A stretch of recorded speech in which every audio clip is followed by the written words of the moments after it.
please come to the floor and address us. Thank you.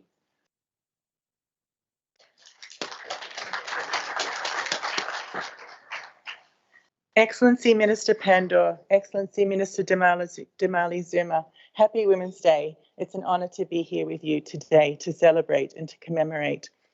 Ambassadors, civil society colleagues, diplomats, young people, sisters, brothers, friends, good morning and happy Women's Day. Today we stand on the shoulders of those who came before us. Human rights, women's rights, these rights have been hard won. None of us will be free, truly free, until every one of us is free. And today we remember those who are not free. We will continue to fight. International Women's Day started in 1908 in New York City. 50,000 women took to the streets to protest for their rights. They were garment workers, and apparently the conditions were horrific. In South Africa in 1956, 20,000 women marched for their rights and against the apartheid laws. For me, every day is Women's Day. Every day we have to remember where our rights came from, the rights we enjoy, and we have to remember those who don't enjoy their rights. Invest in women, that's our theme for this year, and I like it. 2024 is a decisive year globally. 1.3 billion women have the right to vote this year in 60 national elections. Imagine the power of the feminist vote this year. And in South Africa, 55% of registered voters are women. That's something to celebrate today and every day. Now, some of you know I moved here from Afghanistan. So, a country serving the United Nations in a country where 55% of registered voters are women. That means something because I've seen the other side of this. So that's something I think we should all celebrate today. So invest in women. Let's think about the power that we have to invest in women, not only women who are voting, but men as well. So when we think about women's rights, we think about rights. We fight for rights, but there's also opportunity, right? There's two sides to this. So one is rights. Now, when we talk about rights, sometimes, to be honest, there's fear that if someone has rights, that someone will lose theirs, that we have to share. I think sometimes we fear that rights are like a pie, an apple pie, and that, you know, you have all of it and I want some of it and you're going to have less pie. But the thing about rights is it's not pie. We can have rights. We can all have rights. We can all enjoy rights. Okay, I know you know this, but we have to remember this, that everyone benefits when women have rights. Men benefit, society benefits, countries benefit. Yet there is fear around women having rights. So sometimes it's good to think about the benefits argument. And I think today's one of those days because our theme for the year is invest in women. So here I am with my feminist manifesto. I've got 4 points about investing in women for peace and prosperity globally and here in South Africa. What will it take? What's the opportunity that we have with the benefits argument? Firstly, women's business. We're not talking about SMEs. We're talking about women selling fat cakes, women farming, women doing what women do in South Africa to fuel the economy. We have a huge opportunity to bring more women into the economy in South Africa for everybody's benefit. We need more access to capital. We need more access to markets. And these are things that we've made, I think, in South Africa, huge progress on, but there's more opportunity. Number 2, fair work. In South Africa, women earn 20% less than men for the same jobs. You know what? I'm Australian. In Australia, they do too. So just as my colleague ambassador said about Norway, These are not South Africa problems. These are global problems. And it's the same in Australia. But the fact remains, for the same work, women get 20% less. We have to address this. This is structural. We have to address corporations hiring women and in the negotiations paying them less than when they hire a man, because this keeps happening. Number 3, care. So statistics show that in sub-Saharan Africa, women do 3.4 times the kind of homework of men. Women who work do 3.4 times the amount of housework, care work, whatever you want to call it, the things that keep us alive as a family, 3.4 times. This is a huge barrier to South Africa and, you know, humans in general globally benefiting from women in the economy. We cannot benefit if we don't provide more opportunities for the children, the elderly, the people with disabilities who women are caring for, 3.4 times more than men are. Who's going to care for those people? So a woman will need a safe option that she's confident in order for her children to be cared for, so she can go and start her business. Number 4, security. My office is in Sunnyside. If I had to catch a bus taxi to Sunnyside, I wouldn't go to my office. I'm privileged. I have a driver.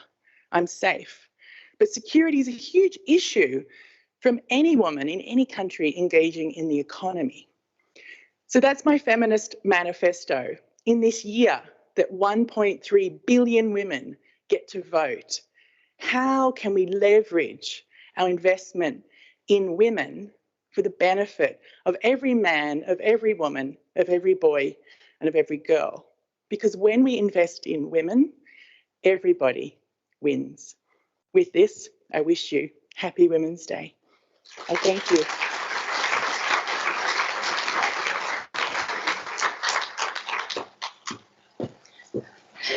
Wow, there's so much to do. Those 4 points from Madam UN, but at least you're going to help us to get there. I've been told that there is translation facilities at the back and the headsets in all our languages in South Africa for those who need them. At the end, we'll just borrow for this session, and then afterwards, unfortunately, we'll ask to get it back. But it's at the back. Mama, neingane, everybody. Mangaba ufuna something translator icon at the back. As mangaba ungafuna umamela ngesizulu, English or any other language which you speak. If you know mamela in your own language, the headsets at the back. Let's go to the next speaker, the deputy head of the EU delegation, Mr. Gertrude Shope. I hope I'm pronouncing it correctly.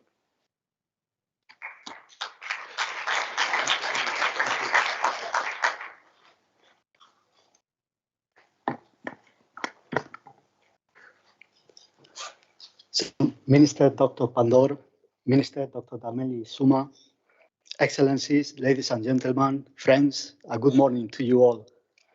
Let me first of all start by thanking our friends from the Department of International Cooperation and the Department of Women, Youth and Persons with Disabilities for the organization of this event. We take pride in doing this journey with you, and we thank you for letting us be part of it as well. This is truly a celebration, but it's also a moment of coming together. We celebrate today the social, the cultural, the economic, the political achievements of women. Achievements that are hard-won because they were achieved not on equal grounds with men. Women have been fighting for their rights for centuries, and yet gender discrimination against women still pervades our societies. As the writer put it, masculinity is a small, hard cage, and we put boys inside that cage. And this discrimination harms us all. With it, we forgo the experience, the intelligence, the insights of half of the humanity. This is not only unacceptable, it just makes no sense. It's utterly nonsensical. There are many areas where gender equality can transform the world, but I'd like to mention two of them. One is peace and security. And there's a straight line between violence against women, civil oppression, and conflict. Sadly, the media is full of news about interstate and civil wars. But the levels of femicide, the killing of women, is comparable to war zones. And the impunity presides over it. I would like to congratulate South Africa for the launch today of the Gertrude Shope Mediation network. This will step the women's transformational role in peace building and conflict resolution from the grassroots to the top. The second area I would like to mention is political representation. And even if women's representation has doubled in the world over the past 25 years, it is still a third of the total. So there's still so much more to do. It is women that drive social progress and meaningful change in people's lives. And here South Africa has a lot to share with the world. Your rainbow nation not only shines through the variety of cultures that are represented in your parliament, but also by the percentage of female parliamentarians. And you could put certainly most of the countries of the world to shame. So ladies and gentlemen, for me, it is a tremendous honor to be in front of you, to stand next to Minister Pandor and Minister Lamili Zuma. The European Union and South Africa share a commitment to democracy, to multilateralism, and to peace and security. And in the world we live in, we need the intelligence, the sense, the understanding of women more than ever if we are to make sense of the challenges that lie ahead. Thank you very much.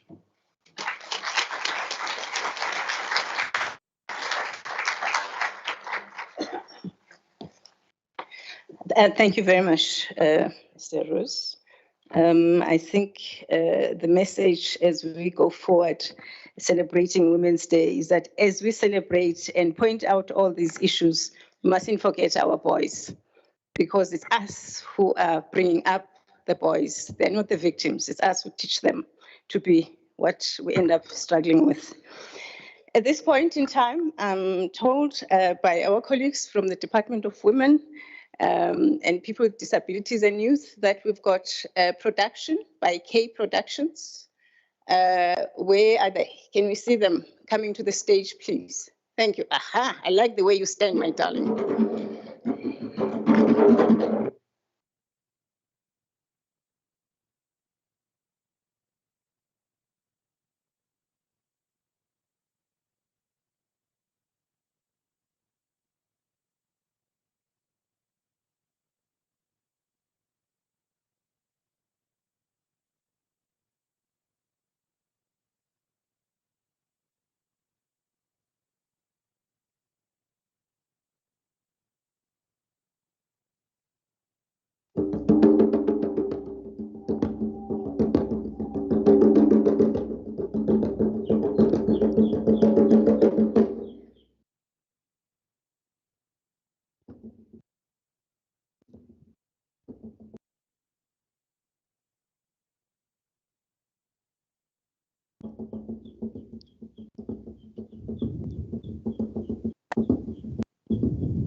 Mosadi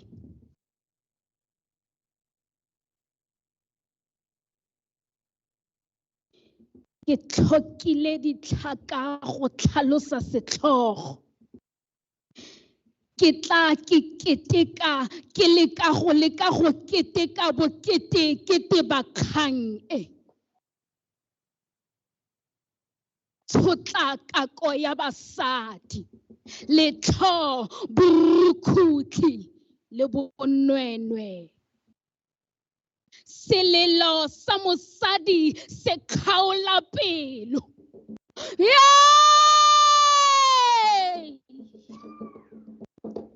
ke santse ke botsa go senyegile kae When will we truly love our women? Protect our women. Respect our women. Afrika, o kae tlhompho go basadi. Batho ba kana ba re tsweletsa bokamoso. Ga go lebaka la go tlhekefetsa mosadi. A mosadi o tshwanetse go robala keledi di rota. Mmele o fetswa ke tlhekefetso. A mosadi o tshwanetse go tshaba yo a mo ratang. Lerato. O selo mang o mekamekana le maikutlo a rona. O selo mang o re tsela ditshwetso ka bao re ba ratang. Tota o kharupe. O ntaya selomela kobong. O se khukhuni se se bonwang ke se bataladi.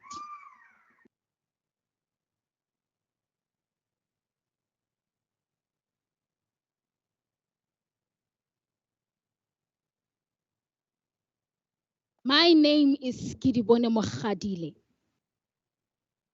a 16-year-old girl from Pretoria, Mamelodi.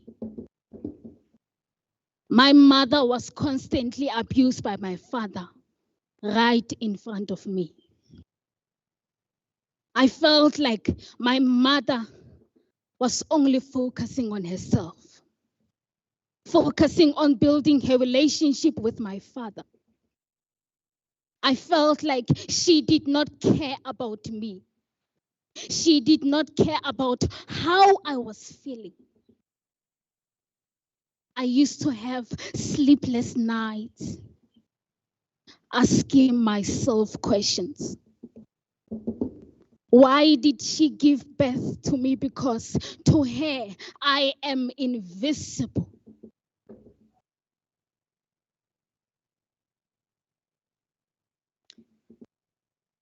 You know, I am a girl. And as a girl child, at some point, there are things that you come across and you need a mother and daughter talk. The same mother that I blamed was as much as a victim to my father. The same man who was supposed to be our protector became our worst nightmare. I had no one, no support from my other family. And I met a friend who could see that I need a shoulder to cry on. Slowly but surely, she introduced me to a sex work life. I was sleeping in fancy places, sleeping with different men, someone who could be of my father's age. All I needed was love. When will I be seen as someone who is different? To be seen as a young woman with great potential. Yet we preach love and equality. Now I battle various mental disorders, all because of life I had to endure. Oh, how long? How long shall we laugh in our pains? When shall we be glad and rejoice in our days? Now I see a cancer of sexual injustice, cancer of sexual discrimination, cancer of sexual harassment. Africa, okay. Where are you, Africa? Lefatshe la rona le felela boatleng.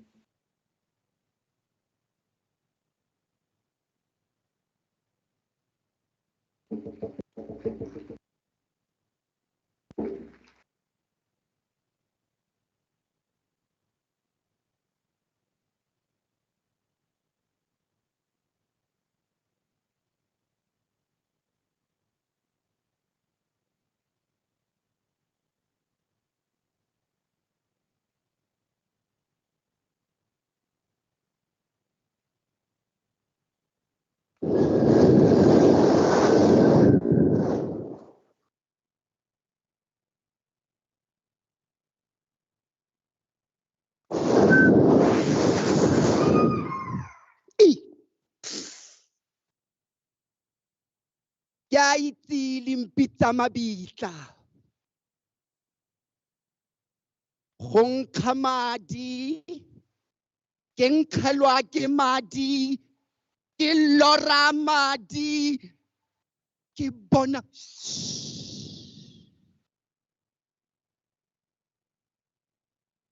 Eya, ke ba bolaile. Mpapoleng.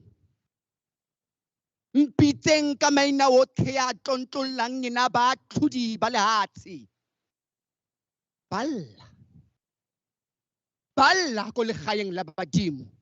Ba kgamathetse dikeledi, popelo ya ka e fetogile logaga la marapo a mampa.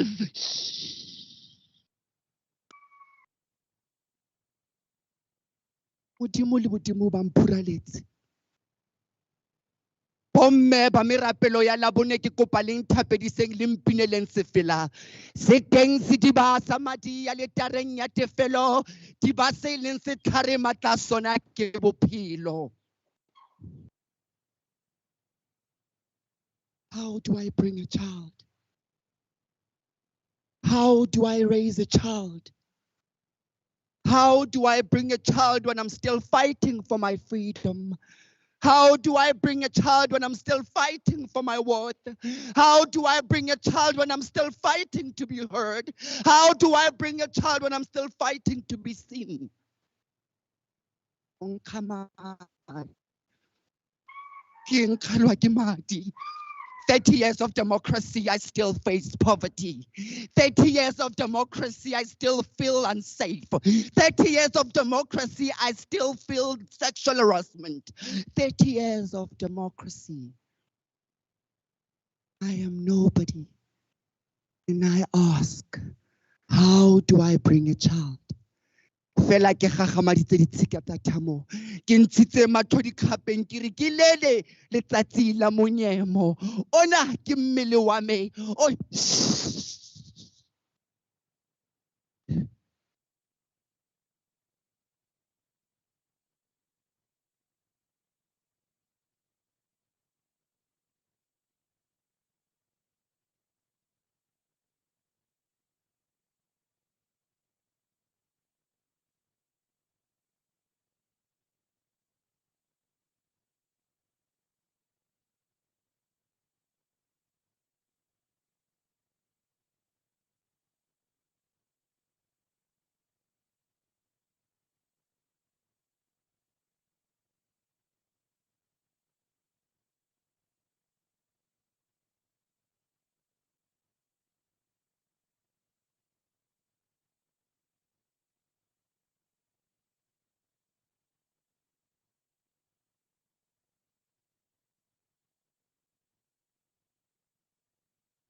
Ndinike nomqala, ndiqala imigwaqo ndigoduke. Ndinike nomqala, ndiqala imingxunya ndizimele. Ndiyoyika, ndiyoyika mama. Ndiyoyika, ndiyoyika mama. Ndiyoyika, ndiyoyika mama. Ndiyoyika, ndiyoyika mama. Chwaita, a girl from Eastern Cape, Kuqumbu, a naive girl from school, 17 years of age. Ngingotata uCirha amtshontsho ezikhondweni zamehlo athi you ndicela uzokwandisa usapho lwasemabheleni. Yes, I was abducted. I was forced to marry a 47-year-old man. When he asked me to marry him, I respectfully declined. But that was not a brilliant idea. No, it was not. Because those three men, when they chose to put their dirty mouths on my dirty hands on my mouth, covering me, depriving me from screaming, depriving me from speaking my mind, depriving me from trying to explain myself as a girl child. Yes, I had this body made man to want me. I didn't choose to have this body. This body doesn't determine my age. Yes, of course I have big thighs. I'm just a girl child who wanted to go to school. What is this? When they took me to a mysterious dark room, ndiyendayiqonda uba utata uCirha le nto ofuna ukuyenza izawudala uba ndibizwe obhala oThombela. Obhala oThembela. Ndayitsho, ndayisitsho isikhalo, ndathi ndiyoyika, ndicela tata uCirha ungayenzi le nto uyenzayo. He was on top of me. He raped me. He forced me to understand that as a wife, uzonika abantwana.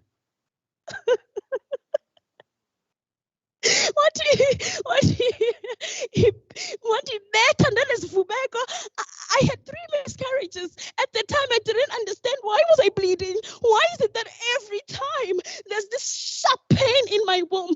Every time I'm experiencing this for the 3rd time. What is this? Yes, I'm from the poor background, but for me to be married to this monster?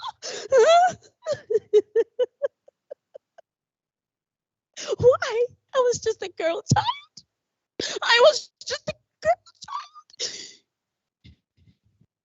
Nditeguni, ndinike nomqala, ndiqala imigwaqo ndigoduke. Ndinike nomqala, ndiqala imingxunya ndizimele. Ndiyoyika, ndiyoyika mama. Ndiyoyika, ndiyoyika mama. Ndiyoyika, ndiyoyika mama. Ndiyoyika, ndiyoyika mama. I might be afraid, but I still do. I do believe in the trace of hope and courage that better days are yet to come. All that I've been through, in the midst of all that I have shared and experienced, in the midst of all these continuous injustices, South Africa still remains our beautiful country, our rainbow nation, legae la botshabelo.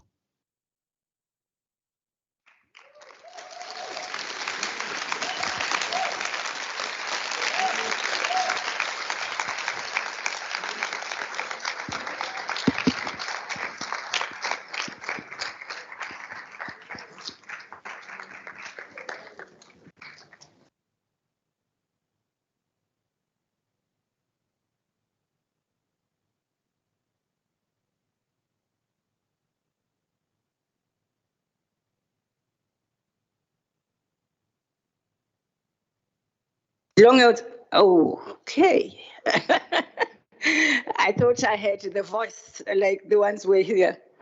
No, thank you very much for that performance. The actors reminded us that there's just so much more still needs to be done.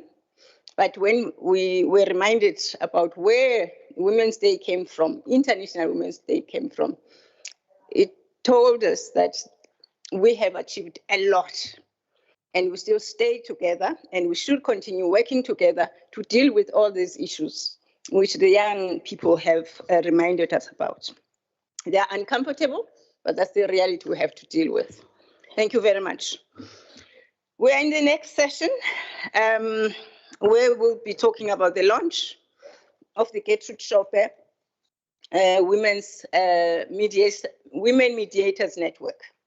We've worked hard for some time with the civil society organizations on this, and we're excited to be where we are. And at this point,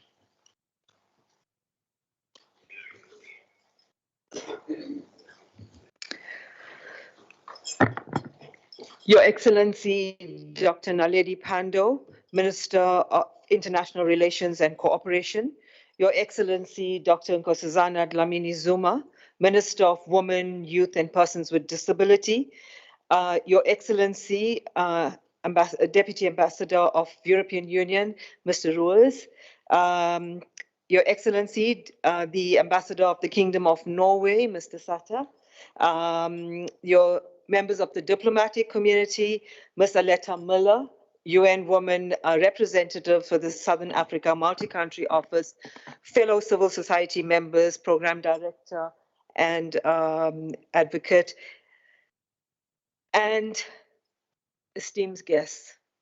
Happy Women's Day. It's quite heavy to come to talk about the Women's Mediators Network after the performance that we have just had, because the performance also reminds us of the stark realities that we face every day at a local and national level, and the importance of us placing emphasis in that area. But it's my great honor to stand here before you as a Court's advisor on women, peace, and security, today asked to represent civil society organizations across South Africa dedicated to the women, peace, and security agenda. Excellencies and esteemed guests, allow me to recognize the esteemed civil society organizations present, the South African Women in Dialogue, the Institute of Justice and Reconciliation, the Foundation for Human Rights, URISA, Lady of Peace, Litla Lebantu, and Bukiseke. So, and if I've left anyone, that's really, not meant to be an omission or intentionally omitted. As we convene today to commemorate International Women's Day under the theme, Invest in Women, Accelerate Progress, its resonance holds profound significance for women, peace, and security. Across the globe, conflicts persist unabated with the concerning increase.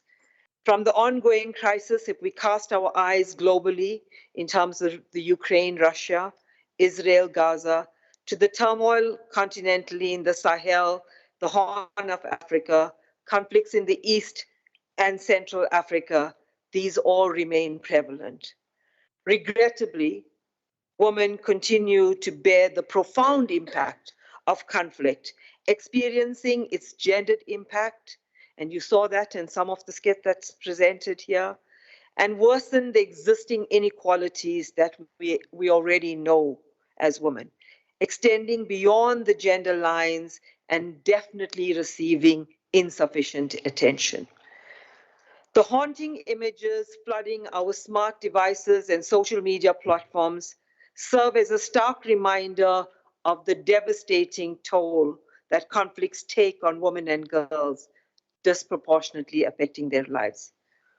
While we celebrate today on this International Women's Day, the existence of robust policy frameworks and ongoing efforts concerning the WPS agenda, including our own National Action Plan, We cannot overlook the escalating risks faced by women in conflict zones and their underrepresentation in peace processes and as the right and opportunity to transform their condition. But let me pause and deviate from script to say that as South Africa, we have again reflected a best practice in the adoption of our National Action Plan.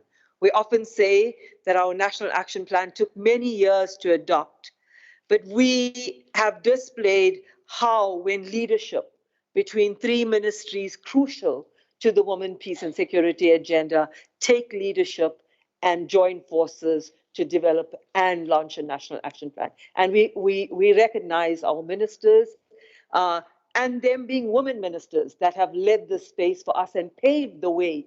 So we stand on your shoulders as you as the giants that are holding us and carrying us through this. And we are offering a best practice from South Africa on the adoption of the NAP and including the different ministries on it. So when we celebrate, we also need to take stock of where we haven't done so well. And one of the areas that we continue to fail at or see little progress at is the meaningful inclusion and leadership of women in peace efforts and peace processes.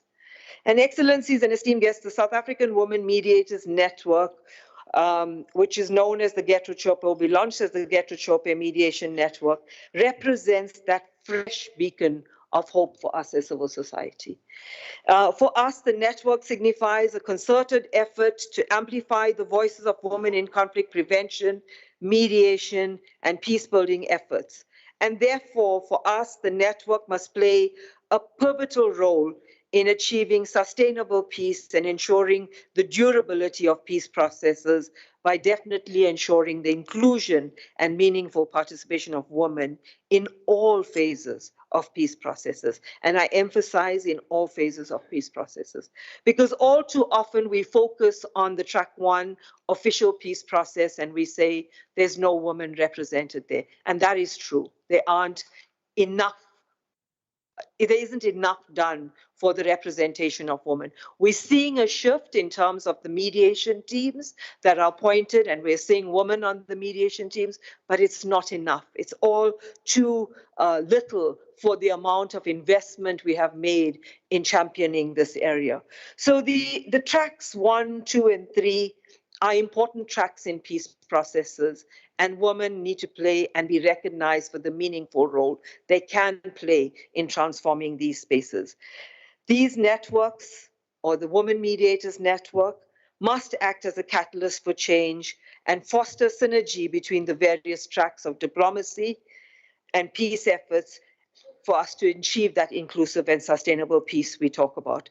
The network must at least demystify mediation as the sole response to conflict, but importantly must pay attention to the intersection between mediation and other specific means of responding to conflict, such as preventive diplomacy, good officers, conflict resolution, dialogue, and facilitation. The pivotal role played by women at a local level in fostering dialogue, resolving conflicts at their source, and securing humanitarian aid in spaces where there's full-blown conflict underscores the importance of investing in women to accelerate progress in the WPS area. This is why the training of women in conflict prevention and mediation remains relevant for the local, national, and global levels. Women mediation networks matter because they provide the platform for women to leverage their unique perspectives, their skills, their experience, and their practice in driving change. The network is crucial to ensuring that women are at the center of decision-making on conflict prevention, mediation, management, and transformation. As we institutionalize this Gertrude Shope Women Mediators Network as the Women Mediation Network of South Africa, let us recommit ourselves to the principles of equality, justice, and human rights, which we are proud as South Africans that our leadership has displayed throughout the world. Let us heed the call to action by setting ambitious targets for women's participation in peace negotiations, strengthening the protection of women in conflict-affected areas, and investing in women's peace-building efforts to become the local and national architectures of peace. Allow me to conclude by emphasizing that the theme, Invest in Women, Accelerate Progress, in the context of WPS, is a multi-layered and multi-stakeholder response. In that light, we call on our partners, we call on our various stakeholders to collaborate, draw linkages to the various innovative practices that will culminate in transforming an entire ecosystem and bring about the ecosystem of change we so desire. Women's meaningful inclusion and participation in the leadership and sustainability of peace from a global to a local level is within our collective reach to bring about the transformative change we seek. I wish you a happy Women's Day. Thank you so much.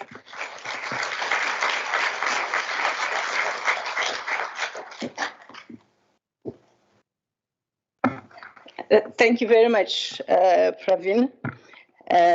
This shows how government and civil society have been working together in this field, and we hold hands as we go forward. But allow me to welcome Minister Modise, our Minister for Defense, and Minister of Defense, yes, and military veterans. Welcome, Madam Minister. At this point, you are supposed to be the one, I'm not sure whether you need a minute, then we can, You see, our minister is a soldier. And I want, and I want to tell the young people that I'm not sure if young people have realized that we've got leaders here who are women, who are doctors, who have been soldiers, who have led us to where we are today. Without them,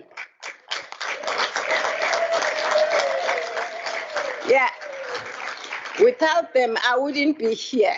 I wouldn't be having this big English and the rank and everything. These are the people and the leaders who put us here. They sacrificed everything for us. Thank you. Madam, Her Excellency, Minister Modise, we've just gone through the program. Let me just, for 1 minute, explain what we did. Firstly, we had our partners who came in, Minister, His Excellency, Seda from the Republic of Norway, who gave a few words of support as we've been working together in capacity building for women in the whole of Africa. We also had a presentation from the UN Women Representative, Madame Miller, who gave us a list of things which we need to do going forward. But she said she's going to work with us. But more importantly, she gave us a story, or reflected the fact that she came from Afghanistan. And when she's here, she realizes what is it that we shouldn't be doing or missing out, so that we don't go back there. And of course, we still were with those women in Afghanistan as we go forward, and all other women were involved in conflict. We had Mr. Roos from the deputy head embassy of EU delegation. He also partners, or the delegation partners with the Department of Women, Youth and People with Disabilities, and most of the work which comes from that department is in today is in partnership with that. Then we went, of course, we had a wonderful performance, which you missed, Madam Minister, but there's still more coming. So you won't miss Lebu when she comes again as we close. But then we are on the session where we talk about the establishment of the South Africa's Gertrude Shope Women's Network, Women Mediators Network. The work we've been doing, and Minister would be familiar with this, because Department of Defense and Police and the whole cluster of security and international relations have been working with and working together, as it has been pointed out. We started with Madame Pravina, representing the civil society to say and to confirm and to commit that in the establishment of this network of women mediators, named after one of our legends again, Madam Mama Gertrude Shope, is they support and they're going to work with us as we go forward. So we are now in that session where we need excellencies, my leaders, starting with Minister Modise, to also come and say a few words about today and what we are doing together. Over to you.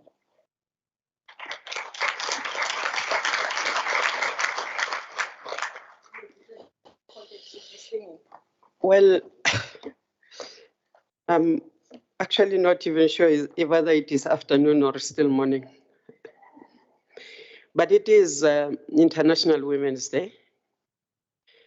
So even before we start talking about mediation and our role in it, I'd like to say, not knowing where you started off, it is a good time for me to remember all the women in the world, where they are succeeding, where they are not succeeding, where they are struggling to breathe, where they are burying, and where they are trying to build. Because I think it is important that we discuss this, the mediator's role, on this particular day.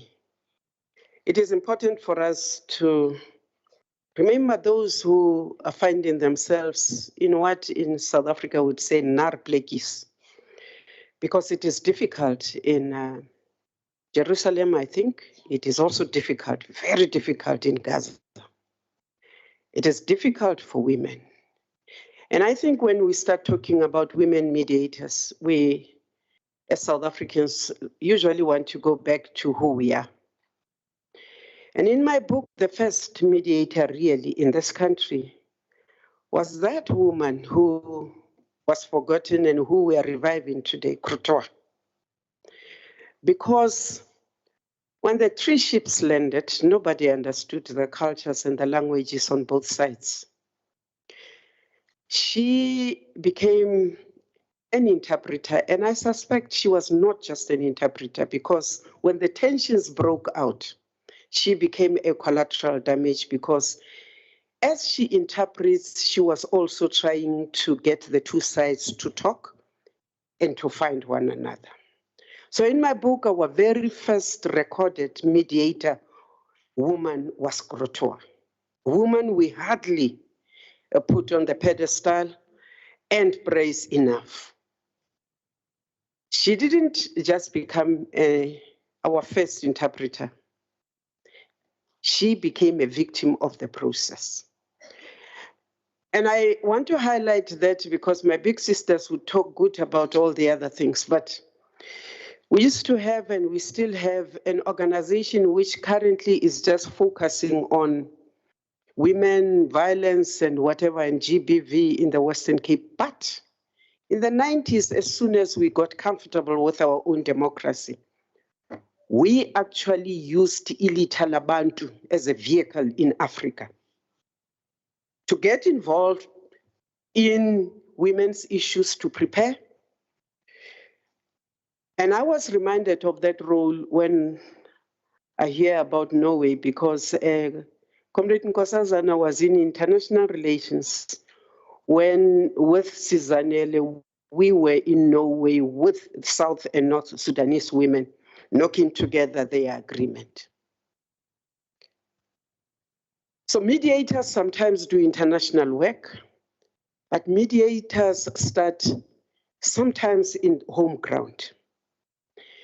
And in South Africa, we had to grow up fast, because if you remember, we had that nasty piece of our history, black on black violence. And I usually say it was not just because as women we started getting into the defense of our country many years ago. It is also because during the black on black violence in the deployment of the police in KZN, The role of the female police officers stood out. We found that where women were responsible, they got communities to talk quicker.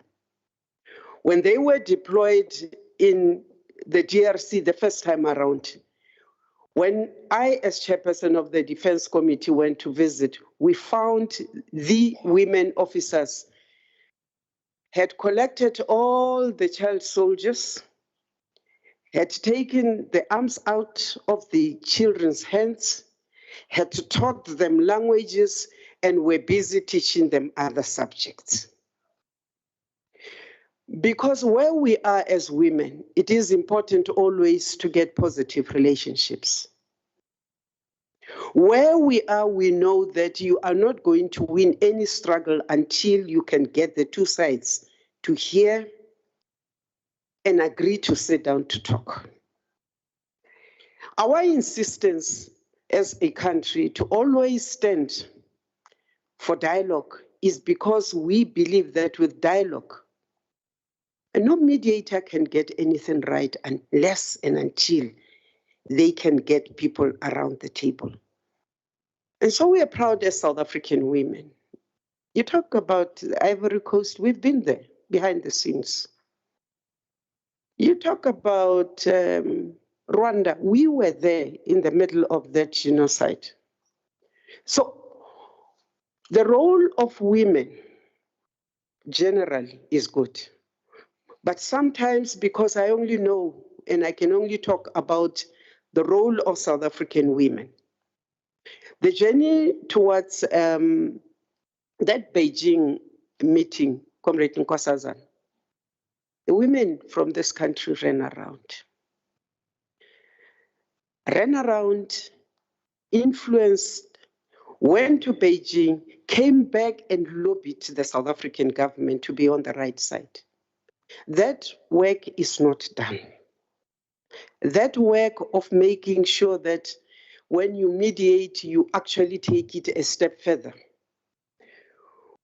That work is the work that General Maso, we might want to start resuscitating, because even as we get out of Mozambique, as we thought, we are thinking, they are now at the time of resettlement, taking over their structures and their pieces of land. That is when, again, as women, we will have to go in there and help with reorientation properly and resettlement. Make sure that the women, as they get out of conflict, they get as much as the men do. Comrade Nkosazana, you might not know it, but when the Liberians were resettled, the men were given money, the men were given sizable packages to resettle. The women generals told me, who were in the bush fighting, they were given sewing machines. So again, there you belittle the role that women have played, whether in the anti-violence itself or war, but you actually take away more than you do when they go into resettlement. So I am not prepared, because I have so many things milling in my train, but I must tell you that as South Africans, we continue to learn. Even as we thought we had done well to be part of the negotiations, in fact, to have insisted through the Women's League, Comrade Nkosazana, that the negotiations in this country would not start, would not finish without forcing every party to that negotiations, because the ANC had women in their delegation. We had to strike as the ANC women to make sure that every party had representation of women there. So our role cannot be just seen as having settled ourselves, having fought for 30%, having going for 50-50, having making sure that if bursaries go out, the women's are there. Our role cannot just stop, because it is the same women who forced the negotiations to include women, who, when we got into parliament, said, in the defense, in the protection of our country, there will also be female voices. And we pulled apart Navy, Air Force. There were no women there. We're given a lot of excuses. But you knew that if you are going to create a society that is equal, you'd better start creating that equality of gender in the hammer of any state when they want to disrupt equality, and that is the military. When we recruit in equal numbers. When we mediate, we want to see sometimes that balance coming out. So working for peace is not far away from the Department of Defense, because if you can take life, and if you know that you are also a giver of life, you are a woman, you are the first teacher, you are the nurturer, you understand how important it is to fight for all the lives across the world to survive. And that is why, for me, the role of women anywhere in the world is important, because we bring in a balance. We put in questions which sometimes are not so important, but look at this. Why not do it this way? Why must we continue the way you are continuing when our interests are diverse? How can we accommodate these others so that this project of building together can remain and go on? How do we help this other one who cannot understand where we are going with the process to be on the same level as us, so that we reach an agreement that is good for both sides? That's our role as women. And I'm very happy that this program is named after Mayor Gertrude Shope, who led us. Always even-tempered, led, but would not hesitate to tell you when you are getting out. And that is the role of mediators, whether they are male or female. That when you are in that process, you must be able to say, not that way, but be able to also substantiate why you think we must find one another. Because sometimes we can get into the middle of a conflict and try and get a resolution, and find out later that, in fact, we forced people to negotiate when they were not ready. So preparing those who are on different sides also to be ready to deal with it is good. To not rush into things, because sometimes if you are going to say it has to happen now, you will leave issues which might later come back and bite the whole process and nullify it. So I would say that I thought I would just be happy to come and see you and to wish you well in this International Women's Day, and apologize, Sis Naledi, that I'm ill-prepared to be talking here, but to say mediation, peacemaking. If you want anybody, for a woman first, but prepare that woman. Thank you very much.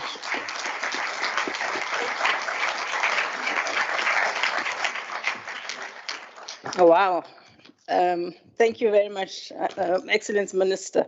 Malibongwe. Malibongwe. Thank you very much. I don't want to say more. I hope this is recorded.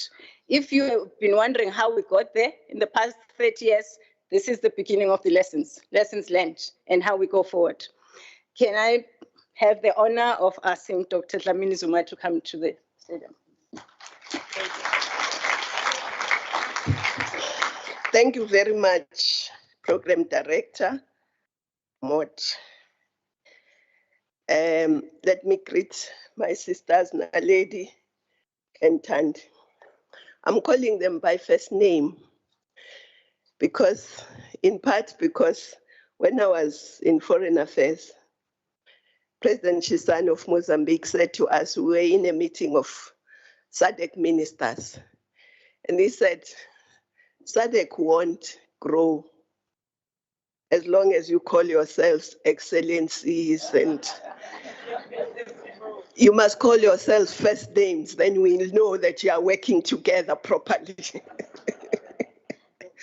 But let me also greet the ambassador of the Kingdom of Norway, our sister from the UN, our brother from the EU, and our sister Praveen. But more importantly, let me greet all of you who are here, government officials, members of the diplomatic corps, members of civil society, and all the guests who are here. A very happy International Women's Day. Let's all say Happy Women's International Day. Thank you. We gather here to celebrate the incredible achievements of women around the world, as well as the great contribution of South African women in advancing women's development, empowerment, and their well-being. On this day, we pay tribute and appreciate the strength and determination shown by women across different spheres. Throughout history, women have played important roles in shaping society and standing up for equal rights. But at this stage, just allow me to congratulate my sister Naledi for what's going to happen today, the launch of the Gertrude Shope training program, not training program, but meeting network.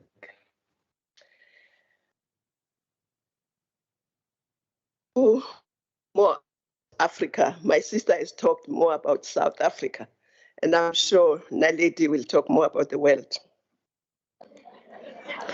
That's the division of labor. Yes, I want to really say that African women can draw inspiration from the long history of great women who led in different areas of human endeavor. I'll mention only a few because I don't have a lot of time.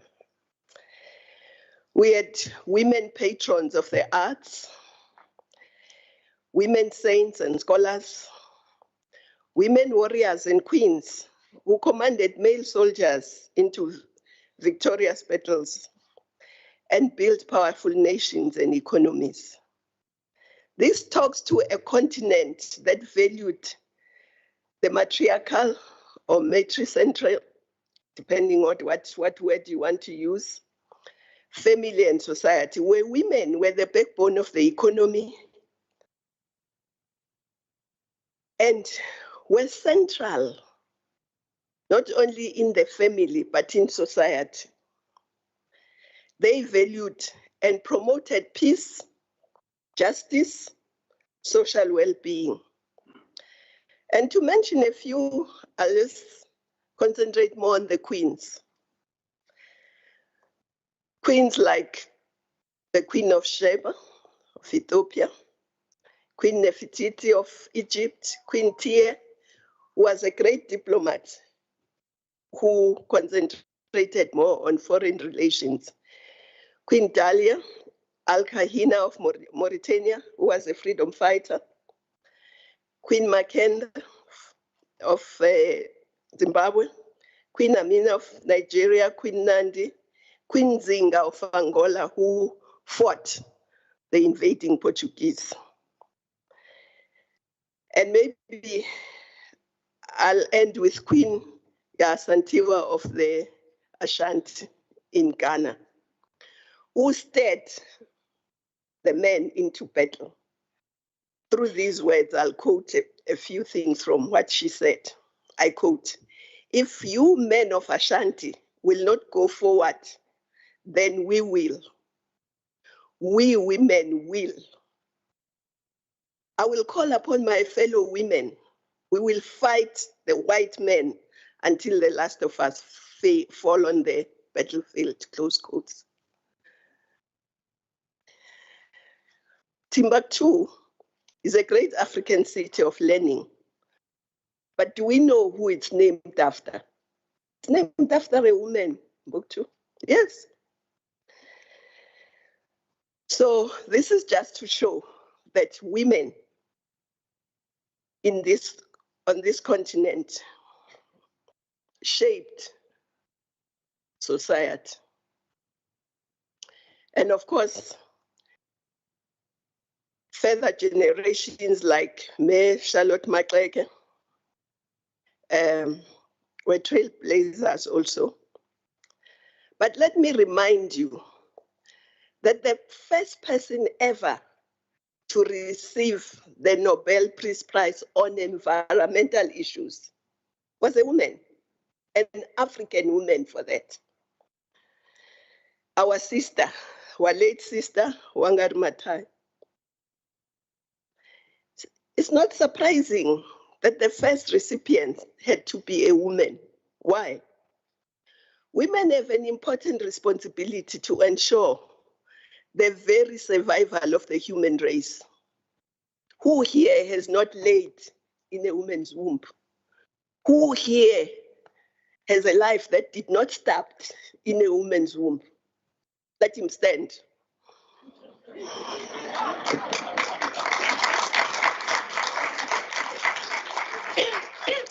So this is a very important responsibility that women have, the continuity of the human race.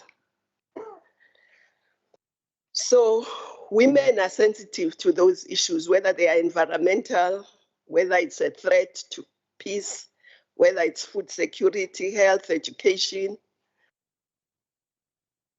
And maybe that is why nature decided that they must be in the majority. And maybe that's why nature decided that they must survive longer, everything being equal. Yes, women survive longer, everything being equal, for a reason. Because they take care of the human race. If we decided otherwise, the human race would be extinct. Yes. Yes. So women have the interest of everyone, men and women. We don't only have the interest of women, we have the interest of everyone in society. So we had a very good system, a matricentral society. But what happened? Where did it go wrong? I will quote from a man, maybe a few men actually, because we can't correct this situation without bringing men. So I'll quote from men, and from men on this continent. I'll quote from one of the men I admire, very fine son of this continent, Thomas Sankara, who gives insight of where things went wrong. And he was addressing his nation, the Burkinabes. And I'll just take a few. He gave a very long speech just on women, but I'll just take here and there. And I quote, "Women's consciousness of herself is not only a product of her sexuality, it reflects the conditions determined by society. It was rather the transition from one form of society to another that served to institutionalize inequality. This inequality was produced by men's mind and intelligence in order to develop a concrete form of domination and exploitation." And he goes on to quote another man, Engels. Engels not only traced the evolution of technology, but also the history of the enslavement of women, which was born from the arrival of private property, owing to the transition from one mode of production to another, and one form of social organization to another. Mankind first knew slavery with the advent of private property. Man, master of his slaves, and land, also became the owner of women. This was the great historical defeat of the female sex, which up to today we are trying to reverse. It came about with the upheaval in the division of labor as a result of the new mode of production. In this way, paternal rights replaced maternal rights. Property was now handed down from father to son, as opposed to before, from woman to her clan. The patriarchal family made its appearance, founded on the sole and personal property of the father, who had become the head of the family. Within this family, the woman was oppressed. He continues to say, no revolution, beginning with our own, can triumph without the liberation of women. Our struggle, our revolution will be incomplete as long as we understand liberation to be that of men. Close quotes. So that's where we come from. But even today, with all the efforts and all the achievements, I dare say that we still live in a strong patriarchal society. In the world, not just in South Africa or on the continent, there's no country that is free in the world, because there's no country where women are completely free. Not even in the Nordic that we respect. And they've made progress, more progress than we have done. But they are still not there. No one is there. Don't hear anyone, whether across the Atlantic or anywhere, telling you otherwise. We are all still in the same struggle. The majority of women on the continent are still in the rural areas trying to make a living from subsistence agriculture. They are seen by men as their property. Women are still exploited even at the workplace. We still have a pay gap even in modern societies. The late president of Mozambique, Samora Machel, at a women's conference in 1973 said, and I quote, "To possess women is to possess workers, unpaid workers, workers whose entire labor power can be appropriated without resistance by the husband, who is Lord and master. In an agrarian economy, marrying of many women is to ensure way of accumulation a great deal of wealth.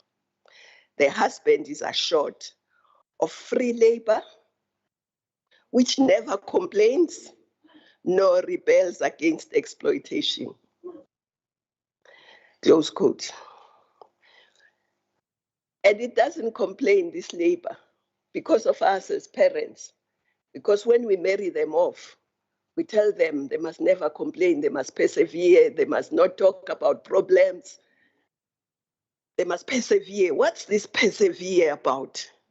Our children must always persevere, even when things are bad. So that's what Samora says about women and how they are possessed by men. But if women have such a central role in the continuation of the human race. Why are they treated the way they are, and how should they be treated? Given such a central role that women play in the survival of humanity, humanity as a whole should give the first call to the resources of the world, to women and children. That's my view. Women should be protected from femicide, hunger, and disease. They must be protected from the ravages of war. They should be protected from domestic violence that we saw earlier. They should have access to education, to skills, to healthcare, especially reproductive health. Women must have not only access to the economy, but they must be central to economic development of our countries. They must be active participants in the decision-making structures of society, be they political, cultural, legal, academic, religious, social, economic, and so on. So that decisions that are taken in all those areas are in the interest of humanity, in the interest of women, children, men. Countries should only be accepted as observing human rights if women's rights, which are human rights, are fully observed. The world as a whole should do away with sexism. No country actually can reach its full potential unless women participate fully in all areas of human endeavor. On the continent, we have our agenda, which is Agenda 2063. We aspire to an Africa that is people-centered, puts children first, has empowered women to play their rightful place in all spheres of life, has full gender equality in all spheres of life, and of course has engaged and empowered youth. And we talk about the skills revolution because we know in this world, if you don't have a skill, it's difficult. So, but this skills revolution must ensure that girls participate equally, especially in science, technology, engineering, and math and innovation. Women are central to science. The UN Secretary General says women in STEM mean better science. So we must ensure that that happens. Maybe let me just digress a bit. We were opening a digital innovation lab at the University of Limpopo. And we didn't say women must be included. In the first cohort of 25, 16 are women out of 25. Because we're tired of being included by who, where. We must be an integral part, not included. So we must be an integral part of everything. But we must work together as women. There must be solidarity amongst all of us. Otherwise, we won't defeat patriarchy if we work alone, all of us, across the world, across the continent, across our countries. But also, we must celebrate women. Women tend to be edited out of history. Maybe it's because language determines attitude. We say his story, history. So we tell men's stories, his story, and we forget about her story. So part of what is being done today is to make sure that women are not edited out of history. Let me, maybe going towards my conclusion, as we say, we're celebrating women. Let's end on a celebratory note. Let us cheer for the brilliant achievements of women across all sectors. Maybe let me look at sports. I can't mention all. I'll just mention Caster Semenya because she succeeded against great odds. And we must acknowledge her today.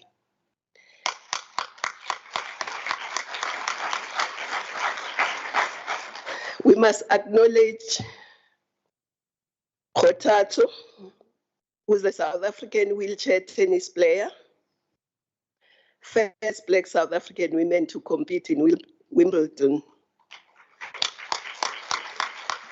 on a wheelchair. So, Mandi Samfega, the first Black female combat pilot, must celebrate her. Ntabeleng Likotsi, a trailblazer entrepreneur and the first Black female bank owner in South Africa. Maybe I'll end by acknowledging, there are lots, it's just time. I can't acknowledge all of them. Maybe acknowledge one of the trailblazers in mining, Mrs. Stephanie Mashilenkosi, who's the first ever woman and a Black woman to own a mine and a mining company in South Africa. So all this shows that when women are given a chance, they can excel. So let's move away from what brought us here. Let us empower girls and boys. Men and boys must be part of creating this world free of racism and sexism. International Women's Day is a unique opportunity to explore pathways to greater economic integration of women, women with disability. It is a time to reflect on the plight of women as we saw in the play earlier, but as well as affected socioeconomic struggles that women are engaged in, but also celebrate their achievements, raise awareness about women's equality, and advocate for positive change. We can use this occasion to lobby for accelerated gender parity, celebrating all women in their diversity. And of course, as I said, we must work together. So our partners are here, some of them, that work with us, and they'll continue working with us. And let me conclude where I started. Happy and enriching International Women's Day. Thank you.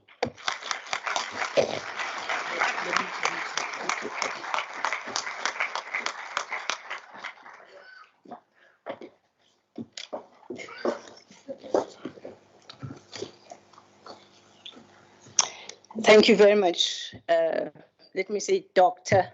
Dlamini Zuma. And I'm sure the young people are noticing that these are doctors, as I said. Thank you very much, ma'am. Without much ado, we come to the point where we say now we launch this historic network. Let me call my boss, Dr. Minister Naledi Pandor. Thank you.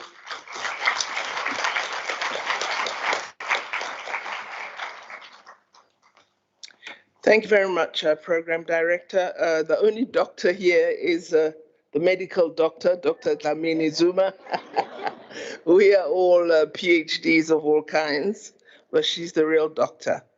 And I'm going to annoy her a little bit and say, Your Excellency, Minister of Youth, Women, and People with Disabilities, Dr. Nkosazana Dlamini Zuma. I've always wanted to say that because I used to watch you as the first woman foreign minister of South Africa in our democracy. And you used to tread the world like a giant. And I often wished I would have the opportunity to say to you, Your Excellency. And here I'm able to say it.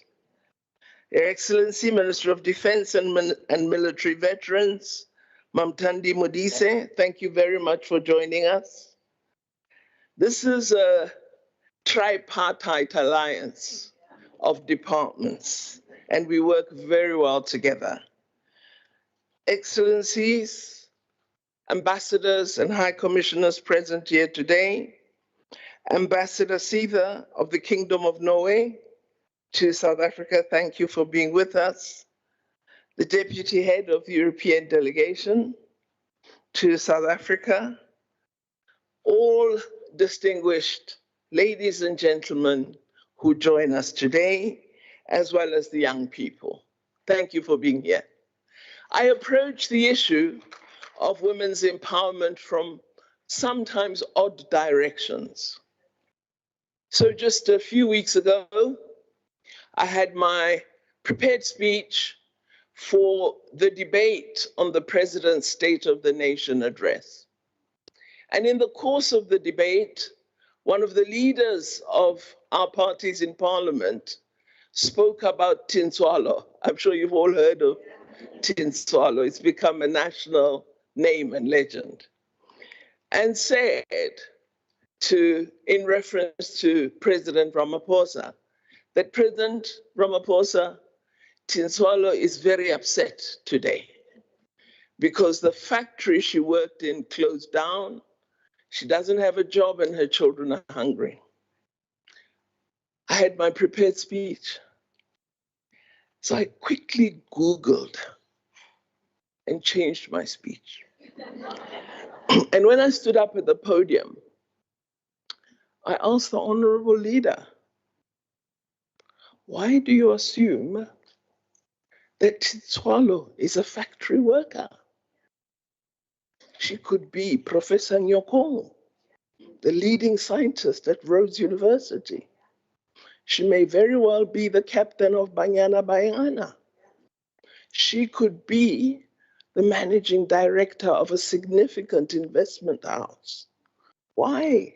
Because Tinswalo is an African name, do you assume factory worker? So my approach is we can be anything we wish to be, and we must celebrate excellence. It's extremely important that we do celebrate excellence because it is possible through focusing on our inadequacy that we compel ourselves to be inadequate. And it's a danger that you need to give attention to. We are brilliant beyond our imaginings, as I've heard Lebu Mashile say previously. And I wish to say to the team that did the production, the creative artists, ke batla go le leboga ka go tlotla Setswana, leleme la rona. Thank you very much for performing in our languages. So now I'm a really boring person, let me confess to you, because I prepare everything. So I will go through my notes. Let me begin.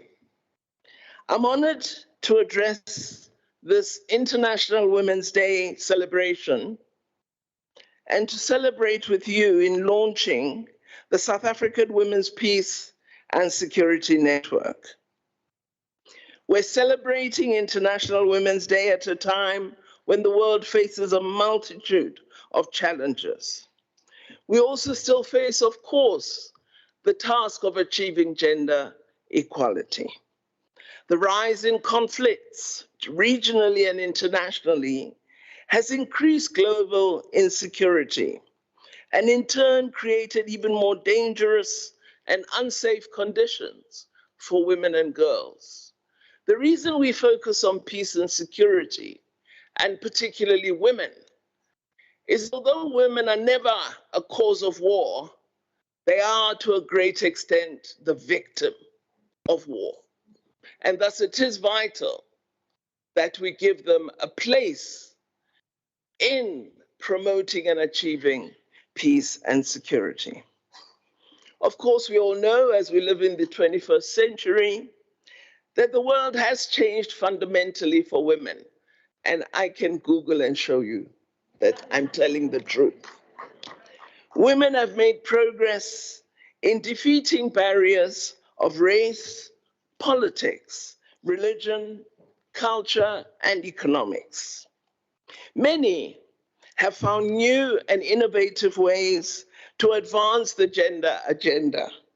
I recall as a junior lecturer attending my first women's conference, which was hosted by colleagues from Australia, women academics from Australia, and it was for young women academics. And they were telling us of lessons they've learned. They said when they were young academics, their struggle was about getting published because the publishing houses published the works of male academics and ignored the works of women academics. This is why in the past, many women who were writers wrote and used pseudonyms of men because it was difficult to get published. So then they said they started women's publishing houses as young women academics and began publishing successfully, and then got recognized by the major publishing houses. And they say, lo and behold, just as they had taken leadership in print, men invented the wireless, and new challenges emerged. And so they began to enter the digital world. Now, of course, we are moving to artificial intelligence. And you young people over there, that's the space you are going to have to find leadership in. So I always remember to say to young people, advancing the gender agenda never ends. It's ongoing work. You've got to be innovative, got to be inventive, you've got to be on your toes and ensure that you succeed. Never think Dr. Dlamini Zuma advanced the feminist agenda, I can now relax. A new challenge will emerge. Be ready for each step, a luta continua. We have, of course, succeeded in creating various platforms and institutions for empowering women. In our own domain, the Gertrude Shope Annual Dialogue Forum, the Charlotte Maxeke African Women's Economic Justice and Rights Initiative, and the Gender Equality and Women Empowerment Program. These programs seek to advance the gender agenda, specifically the Women, Peace and Security Initiative. All of you know and have been told today that International Women's Day began as a way of women demanding to be recognized as workers who deserve equal rights. But today it has evolved into a day in which we highlight action to gain equal social, economic, and human rights for women. Our Minister of Women, Youth, and People with Disabilities, Dr. Dlamini Zuma, referred to the work done in collaboration with our partners and the rewarding project that community leaders have led. Our Minister of Defense and Military Veterans spoke of the important role women in the security sector play in peace-building initiatives throughout the world. Through these programs and various efforts on the continent and elsewhere, we recognize work unseen and unspoken. We mark this year our 30th year of democracy, and we must celebrate it. Because I can tell you, before democracy, we would not be on the stage creating in Setswana. We wouldn't be on stage creating before a non-racial audience. Don't do down your achievements. Make them bigger, make them more significant, but never do them down. 30 years of freedom, coming out of awful socially engineered discrimination and racism. And here we are going to vote the 7th time.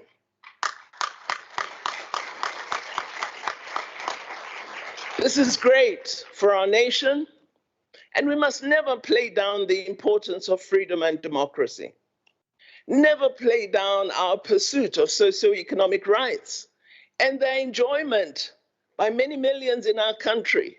Yes, many millions still to be addressed, but advances have been made, and don't play down your successes. Absolutely vital.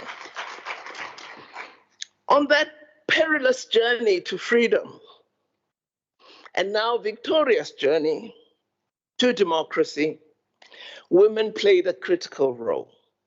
It was the women who protested the introduction of passes and marched to the union buildings. Up to today, nobody knows how those women managed from all over South Africa to ensure they got to Pretoria. It wasn't easy. 50,000 women, 1956. Today, women still continue to raise their voices in challenge to those in power. We have those forebears we celebrate. Albertina Sisulu, names we should say every day. Winnie Madikizela Mandela, Lillian Ngoyi, Ruth First, Helen Joseph, Gertrude Shope. These are women who have pioneered and sacrificed for freedom. Their contributions are there in history books. They are used as case studies by scholars and young activists, and they provide inspiration to many of us. Their names grace our buildings and streets, our organizations, and indeed dialogues such as this one. And some have had movements begun in their honor. Their stories and their ideals are with us forever. One such leader, Mam Ida Mtwana, a dressmaker and the first president of the ANC Women's League, said, "We know that as women, we have many problems which hold us back from taking part fully in the struggle. And it is precisely for that purpose that we have to break down these problems." She went further and said, "Let us come as a united force. Let us take our place in the struggle for freedom." Those words remain true today as women continue to address problems and challenges which prevent them from thriving, and therefore they have to be active to ensure their liberation and equality. We as women must create our own agendas. We must lead in all fields, not just in conflict resolution, but in development, in governance, in economics, in agriculture, in law, and all other fields. Our history is dotted with women who have proven to be shrewd politicians, strategic military leaders, and as Minister Dlamini said, as strong environmental activists. we cannot let the work of our forebears go unfinished. We had been told by those in the peace and mediation fields that women need training in order to become part of processes. So capacity building on conflict resolution, mediation, and negotiation was part of what the 3 departments created. These programs have empowered women in our country and extended beyond South Africa to the rest of the African continent. The programs attached individuals who were energetic and eager to engage and utilize their newly acquired skills. Through the initial Gertrude Shope annual dialogue forum, we created a diverse network of women who share their lived experiences, best practice, and their valuable insights and knowledge. The dialogue forum has gained momentum, and a foundation of women in mediation has been built. So the Gertrude Shope Women's Peace and Security Network is the culmination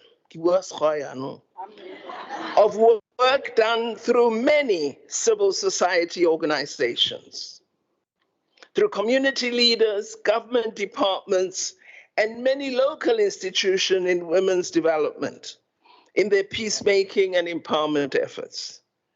To bridge the gap created by the deliberate absence of women from peacemaking and peace-building policy discussions, we began training women and inspired many other networks.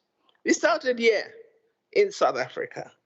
And now we have the African Union's FemiWise Africa. We have the Mediterranean Women's Network. We have the Norwegian Women's Mediation Network, and many others throughout the world, inspired by what started here. The establishment of this, the South African Women's Peace and Security Network, is a recognition of the untapped potential, talent, and unique approach that women bring to the table. It's testament to promoting gender equality and empowering women as key agents of peace and stability. The network will connect, combine, and coordinate the work done by those who need no recognition, by those who are directly impacted by unequal circumstances, by those who mediate, negotiate, and break new barriers each day. I was so proud just over 16 months ago when we had difficulties in the Cabo Delgado region where women had been displaced from their communities. And a group of women trained in the Gertrude Shope Annual Dialogue Forum, based in Mozambique and South Africa, came together and went to negotiate with those who were causing harm and conflict in the region and persuaded them to allow communities to return to their homes. It was out of the beginnings here that we had the success they achieved. And this is wonderful.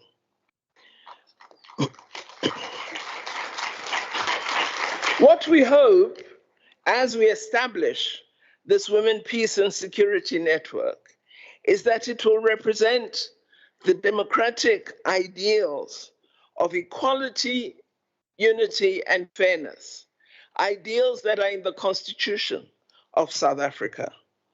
The network's principles of solidarity, justice, human rights, governance, equality, respect, and integrity will all guide our work and thereby the responses to situations and challenges.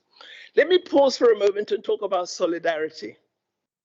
Yesterday, I heard a lady on the radio saying, can you get Minister Pando here? And can you tell her we're sick of her talking about Palestine? And she must talk about our country and other problems that there are in the world. Well, unfortunately, I was too busy to call in. Because if I had called in, I would have said to the radio host, would you please call that lady back and inform her that our freedom struggle was supported internationally by those who accepted the call of South African freedom fighters that there should be international solidarity, that everyone in the world should be offended by our oppression, by apartheid, and should join us in whatever way they can to support our struggle. That's why you had boycotts of South African sports teams, because the world joined us in this thing called international solidarity. So it's just impossible, having asked the world to support us, that when we see others who are oppressed, we say, we are free now, we don't have time for you. Cannot happen. So we shall continue to pay attention to those who are oppressed, because we as South Africans, we understand international solidarity. We understand that human dignity belongs to all. We understand that harm should be ended. So we will not stop talking about the cause for freedom of the people of Palestine. Very important. And our support for both Palestine and Israel to have their own independent states that live together side by side in peace and security. So if you get a chance to call that radio station, do tell them what I said. So this network that we create and launch today will serve as a platform for women from a range of backgrounds and experiences to come together and collaborate on mediating conflicts, both locally and globally.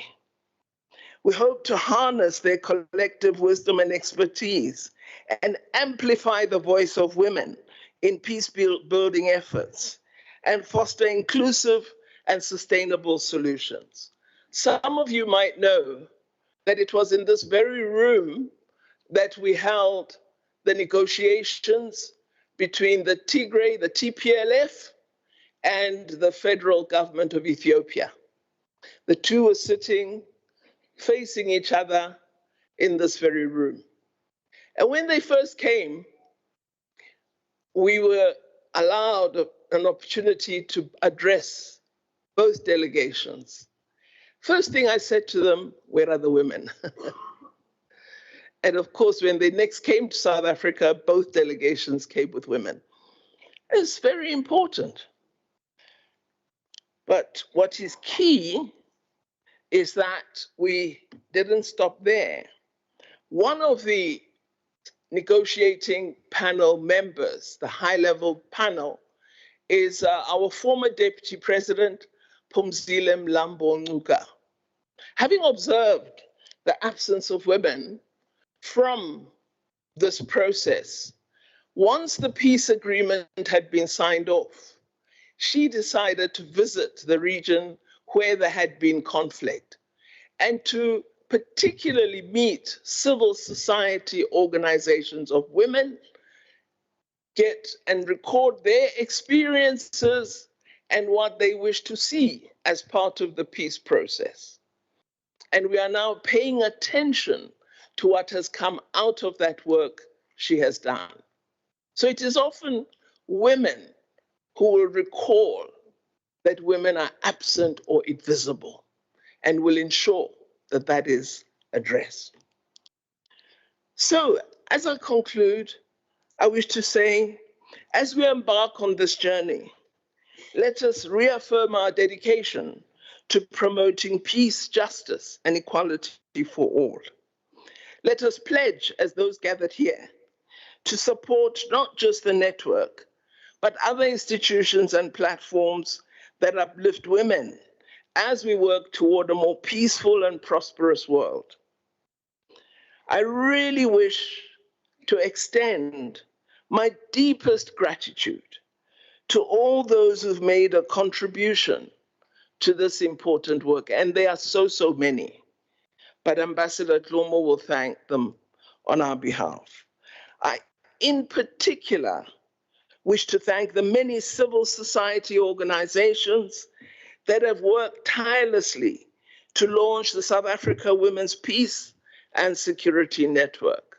One of the prideful aspects of our country is the active presence of very strong and vibrant civil society organizations, led by both men and women, and they make a signal contribution to our democracy. I also express my sincere hope that this security network will serve as a beacon of hope and inspiration for many, many women and girls for generations to come. I do ask you to excuse me for being rather long, but I thought these points that I had prepared and my few extemporaneous comments should be made, and I hope you have found them useful, and I look forward to our collaboration. Thank you.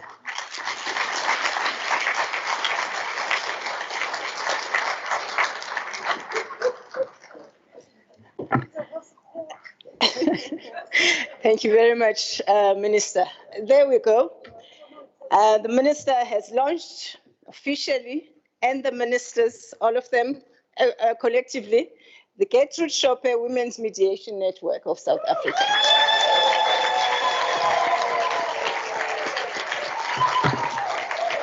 Well done to everybody.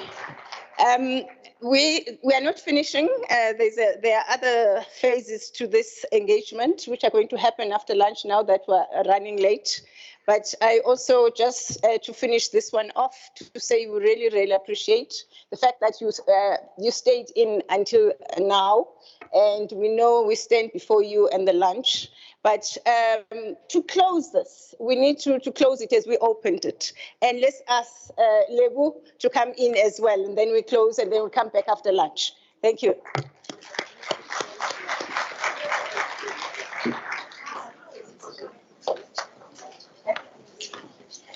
Oh, yeah, yeah. Thank you so much. Thank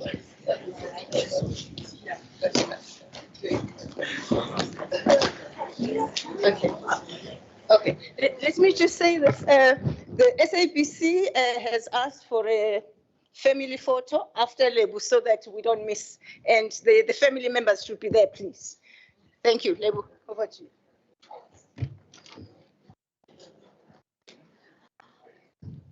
What do we say of the shoot that survives amidst the stones?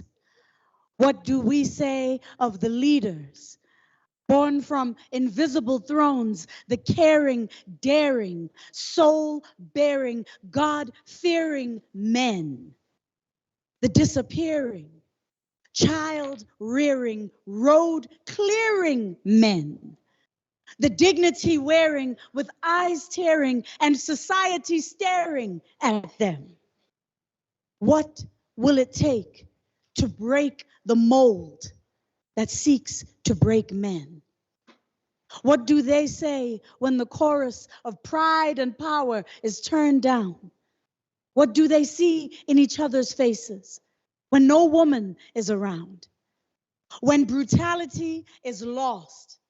What kind of strength is found? If humanity is the cause, then the beating heart has to be the sound of the emerging race of men. I've seen traces of them slipping through the barriers designed to placate men.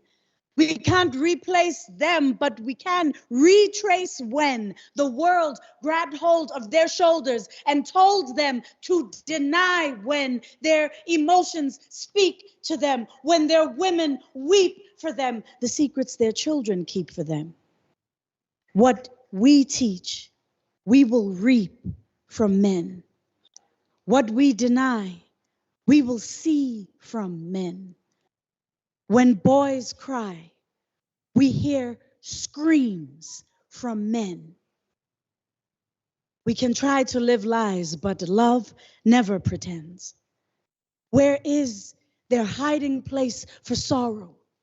And from a father's closet, what does a son borrow? And will this garment be enough to clothe him tomorrow? Will it close the holes in his chest when he feels hollow? Does he know when to lead and when to follow? Or is he measured by the speed of the flight of his arrow? Is the integrity of his creed stamped into his marrow? Or does he just let go? And when he knows nothing, what does he truly know? Their sadness is reborn as the liquid of life, a red river flowing through confrontations and strife. The river between the sheets he shares with his wife. The river exposed with the kiss of a knife. What we teach, we will reap from men. What we deny, we will see from men. When boys cry, we hear screams from men. We can try to live lies, but love never pretends. I'd like to leave you with one last poem, distinguished guest. Thank you very much. Thank you for staying until the last drop, even though we are running over, and staying for poetry. Such cultured people you are. Thank you so much. This next poem was written in order to commemorate a moment in history, a difficult moment in South African history. Often we think about history, as Dr. Dlamini Zuma said, we think about history through the lens of the victors. We think about history through the lens of those who have the power to write it, big H history. As an artist, and also as a feminist, I'm quite fascinated by the small h, of history and her story. When the former president, Jacob Zuma, was tried for raping Fezeka Ntsukela Khuzwayo, we were not allowed publicly to know her name. She went by the moniker, the nom de guerre Kwezi, for her own protection. And that name Kwezi was given to her by a 19-year-old activist named Kwezilomso Mbandazayo. And this poem is in honor of that act.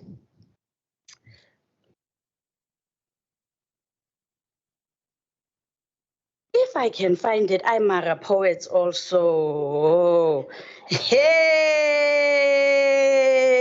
It's my ancestors because I'm reading and I didn't memorize it. Here we go.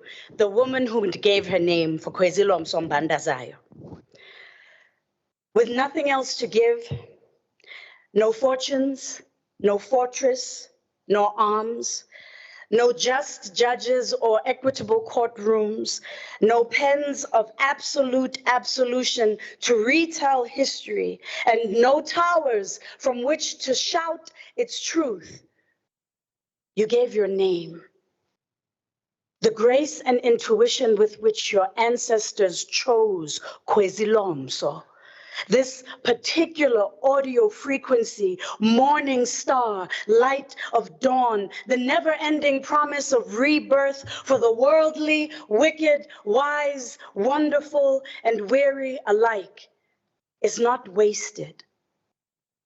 We have cried for this name. In another realm that bears witness, we have washed you with our waters. May they carry you to shelter. May you rest upon their shores. May they protect you with their salts and soften your skin like salve. Your life has stretched way beyond itself. We enter the world with nothing more than the small skin of our mothers. If we are lucky, we leave a name behind. You are twice born in this world. You have died once already. If you die in a dream, the ancients say it means you will live forever. You are the dream of everlasting mornings. You are the death of the long and painful night. You are the golden fabric around the waist of the new day, and your name, beaten, broken, battered, bruised, grows new skin with each tear. What magic are you who dies and still lives? What magic are you who shares more than what you have? What magic are you in a place where we love the dead more than the living? You give, she dies, you live. We love your name. We know her name. We love you both, Kwezi.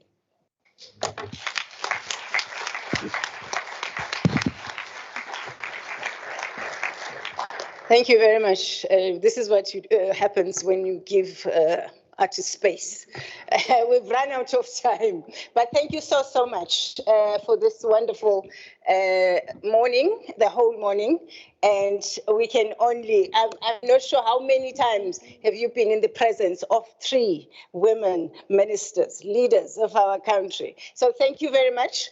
We go for lunch. And of course, we'll have the family photo at the back. We come back at 1:45. Thank you very much. Enjoy your weekend if I don't see you.